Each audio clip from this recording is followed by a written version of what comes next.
आज़ाद भारत के कुर्सी के गुलाम हमारे मंत्री नेतागण, आप सभी को कोटि कोटि प्रणाम। और आज़ाद भारत अपने अपने जाति और अपने अपने पार्टी को अमीर बनाने वाले आम जनतागण को भी कोटि कोटि प्रणाम। मैं इसलिए बात कह रहा हूँ कि जितने भी विकसित देश हैं वहाँ के नेता अपने जनता को लेकर चलते हैं, माने नेता अपने जनता को ढोते हैं।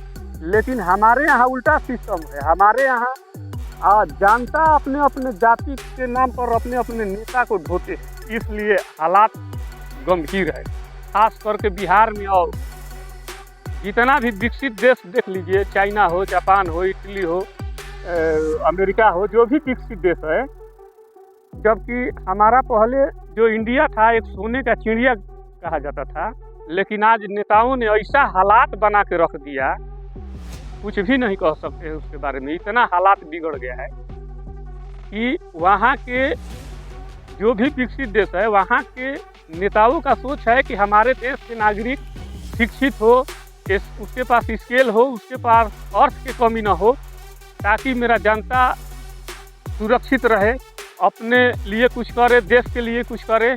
लेकिन हमारे यहाँ के नेता तो जितना देश की संपत्ति है उसको लूट लूट के शीर्ष बैंक में ले जाके जमा कर दे रहे हैं। और यहाँ देश में कंगाली का हालात हो गया है।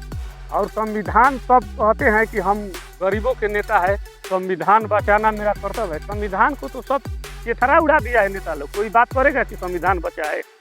जिस देश के कानून राज्य सरकार के अंदर के जितने भी कर्मचारी हैं वो सब राज्य सरकार के अधीन है। केंद्र सरकार के जो भी व्यवस्था है केंद्र सरकार के अधीन है।